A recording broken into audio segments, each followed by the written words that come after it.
cheesy or gratin-flavored potato chips. Can anyone resist the taste? Look for all 5 great-tasting flavors from Lay's and O'Grady's.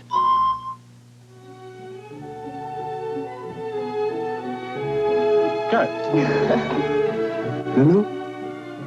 Have you seen Loulou? You know her? She's just left. I'm telling you, she's gone. Loulou? Oui, c'est moi. Loulou, the new perfume from Cacharel. At the Jones Store Company. Shrimp boats in the harbor, quite a fine catch today. The great taste of shrimp has arrived. Captain D's special 10-piece shrimp dinner. 10 golden fried shrimp, plus fresh coleslaw, french fries, and hush puppies. It's the shrimp dinner you've been waiting for at the price you've been waiting for. You get more fried shrimp.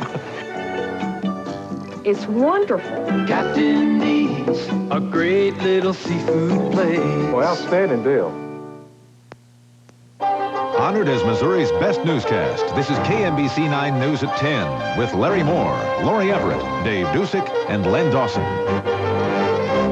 Good evening. It's still a mystery what happened tonight in Leavenworth. One man is dead, 2 people are in custody, but it happened on federal property near the federal prison. And Chris Katz is just back from Leavenworth. He's in our newsroom with the very latest. Chris, what'd you find out? Larry, unfortunately, there is an awful lot we can't tell you, even though it's been 3 hours since a fatal shooting tonight inside a house down the street from the federal penitentiary in Leavenworth, Kansas.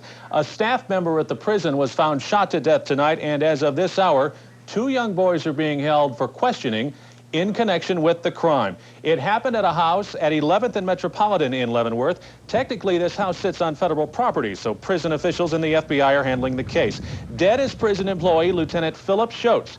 He was found by a prison staff member about 6:45 tonight. About an hour later, 2 boys thought to be aged 13 and 16 were picked up by Leavenworth police for questioning in connection with the crime. Now, while prison officials can't tell us much about the crime, they can tell us something about the victim. Mr. Schultz started with the Bureau of Prisons here at Leavenworth in 1975. He started as a correctional officer and later served at federal facilities in Raybrook, New York, and Altoona, Texas. He returned here as a lieutenant, senior lieutenant, in June of 1987. Do you have any motive at all for the crime? Not at this time. Now, that was Jeff Duncan, who is the executive assistant to the prison warden in Leavenworth. According to Jeff Duncan, no charges have been filed as of yet. Apparently, there were no witnesses. We don't know if the victim was alone before the crime at 6:45 tonight, and no word on a weapon right now. We do know a prison employee at the federal penitentiary in Leavenworth was found shot to death tonight, and 2 young boys are being held as of this hour by Leavenworth police for questioning in connection with the crime. Larry and Laurie, back to you. Well, hopefully we'll find out a lot more in the morning. Right. Thank you, Chris. In Independence tonight, police shot and killed a man. It occurred at 927 East Parker, where police were searching a man for narcotics. When the man pointed a gun at them, a police officer fired. 3 other people were arrested at the house. A little girl was turned over to relatives. A lot of worry tonight as Ku Klux Klan members came to Lawrence. They have just wrapped up things there a little while ago. Let's get the very latest now from Bev Chapman, who is live in Lawrence. Bev? Larry, the conference is actually still going on tonight, but about 2,000 people have been witness in the last 2 hours to what amounted to an ideological brawl set in a prize fight atmosphere. It was unbelievable. The topic tonight was censorship and free speech, and I dare say the students here got a lesson in both. The forum was to begin at 8 o'clock. At about 8:15, it was completely disrupted by a group of people, including Kansas City ministers, the Reverend Sam Mann and Nelson Thompson, who started a sing-along.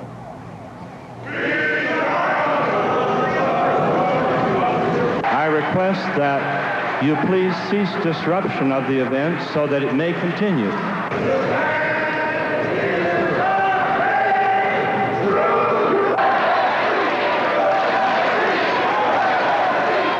Throughout history, there have been those who sought to oppress the freedom of speech.